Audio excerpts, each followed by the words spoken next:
and gentlemen, you're still watching the Nile Cruise. Now we're going to talk about a very important topic, which is new ways to get youth to read. And at a time when it seems often complete with pages, some authors are fighting the script literally by turning their books into cinematic experiences. Today we explore how young writers are using trailers, visuals, and digital media to use their stories to life and reignite a passion for reading among youth. And to shed more light on this topic, we are delighted to have with us engineer Ahmad Hossam Yakout. He is a landscape and architect, published author of Sons of the Sun, White Cows, and he's currently working on his third novel, Waves of Ashes, while also completing a master's thesis on architecture and narrative in Cairo. Thank you very much, Engineer Ahmad, for joining us today on Nile Cruise. Thank you, it's my pleasure. I would like you to tell me more about how it all started with you. Writing started with me early on in my architectural studies. I got inspired by studying architecture, specifically Islamic architecture, where I learned that architecture and buildings are not just about bricks and stones. There are many important factors to be considered.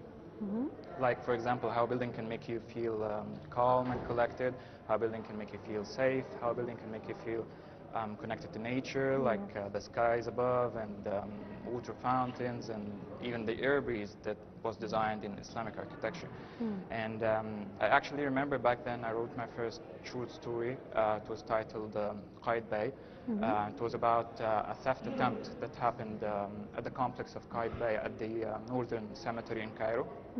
By the way, the Qaid Bay complex is the one printed on the Egyptian pound. I explored a vision where what the modern Egyptian pound? Yeah, the one that the printed Egyptian pound and not the coin. I envisioned a scenario where one of the residents tried to stop the theft, and I wrote it as an action thriller, a short story, and then I started later on to develop my own narrative voice through architecture and writing. I'm always interested in this intersection between storytelling and architecture. Engineer Ahmad, what feedback have you received from viewers or readers who discovered your books through trailers? Oh, they wanted it to be turned into movies. Like, I'm not sure if it's on the online videos, but I remember correctly from my friends who seen the trailers. Like, they were talking to me like, isn't that a movie? Like, we wanted to see it as a movie, and I was like, nope, guys, it's just a trailer for a book. But the other feedback that I got from people who read the novels and then watched the trailers was that how much the trailers were matching to the vibes of the books. So I had both feedback.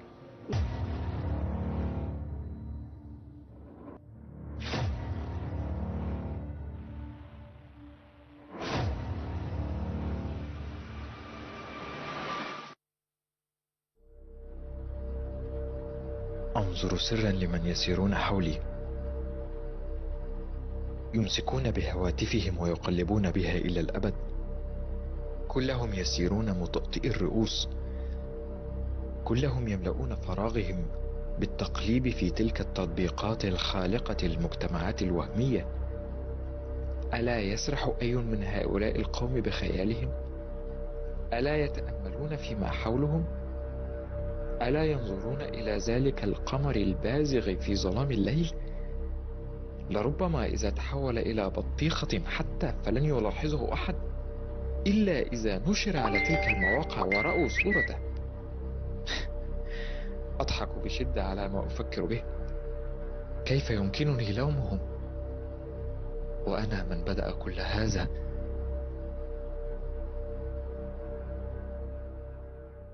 Engineer Ahmad, as someone trained in architecture, how do you apply design thinking when crafting stories or their visuals? Well, the methodology that I learned in architecture school is some sort of a scientific methodology that you can apply to produce any sort of creative product. So it starts with a conceptual phase where you get to explore the main idea that you want to talk about, or basically have some sort of intention, define your intention, what do you want to do and why. And then after that concept phase, you start researching the concept that you want to create.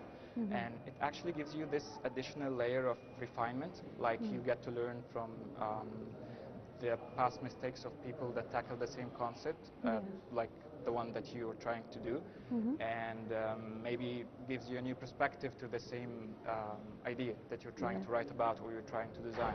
And then after the concept phase and the research phase, you start to develop the drafts of your work, and then it goes back and forth. So it's very typical that when you're working on your drafts, you get back again to the concept phase or the research phase to adjust the concept or to research a bit of a specific topic that you want to develop your ideas through.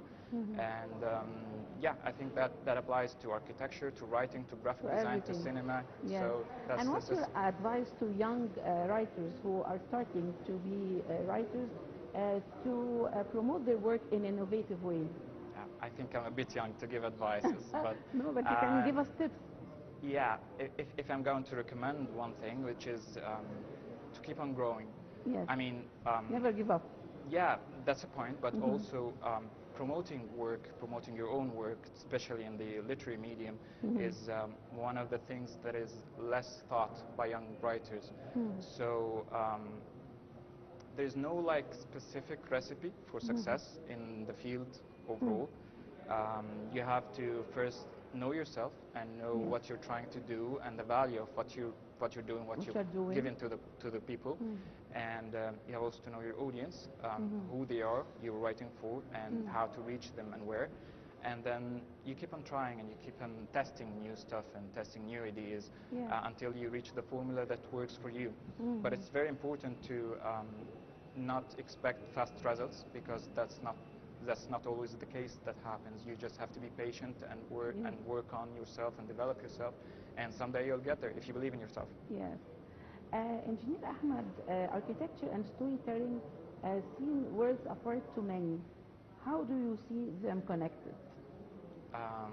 For me, they're connected in so many different ways.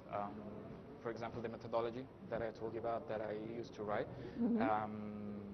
But I think the first moment that I realized that there are architecture and storytelling are some sort of connected was back in 2010, I think, when I was about to start high school, and I watched the movie Inception by Christopher Nolan, one of my favorite cinema directors.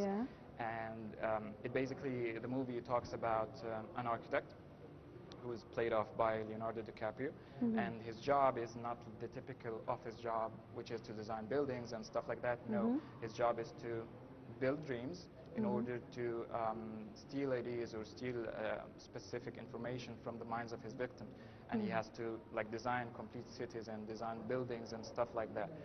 And then back then I thought that if an architect had this immense power in dreams, then it would be also beneficial to have such amazing power in real life. But then when I started studying architecture, I realized that architects do have these powers through designing real-life buildings. But then through studying architecture and learning about Islamic architecture and all the concepts of architecture that actually affects people, I started to explore more the part of storytelling and architecture. So, for example, right now in my master's, I'm interested in researching the intersection between narrative and architecture, and I found that it's not just about the methodology to write about, it's also about the structure. So both of them are somehow very similar. Connected. Yeah, so for example, the experience of architecture, if you're experiencing a building, you have first to approach the building from the outside, and then you go through a portal or a gate of sorts, and then you reach a lobby, and that lobby brings you to like an elevator shaft or a stairs, or then you would decide to go through a corridor to other spaces, and through these sequence of places you get to interact with people, you get to have events, maybe you meet a friend at the door, maybe you have a meal at the cafeteria. So experiencing architecture is sort of an experience of a sequence of events or a Yes. sequence of interaction with characters. And that's basically the definition of narrative. Narrative is a representation of a sequence of events taking place in a specific time and place. So we can say that architecture is some sort of frozen narrative, and an architect can be some sort of narrator. He has this ability to design the narrative experience that you'd feel that you would like to come back to this place. It's because of that design narrative. And when I researched deeper the topic of narrative, I found that narrative is so embedded into our ways of perception. So, for example, if I asked you who you are, you're going to tell me your name, you're going to tell me when you were born, where did you study, where are you living, what's your job. So you're going to basically tell me your narrative. Yes. And I believe that the stories we tell ourselves about ourselves as individuals and as communities shape us in some sorts and shape the types of architecture that we generate.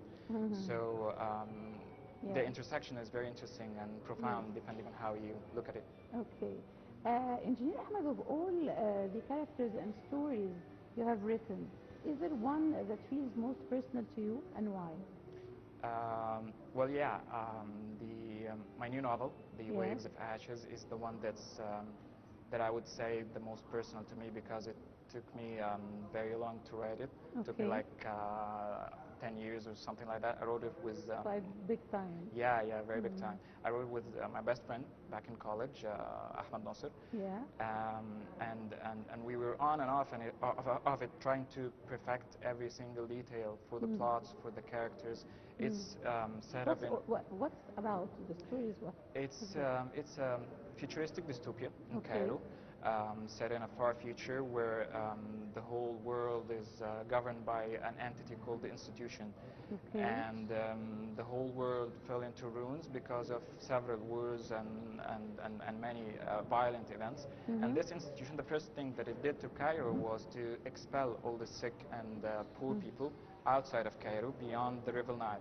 So they expelled them to the lands of Giza, which is now the lands of Giza. And these people, the expelled people, were called the nomads.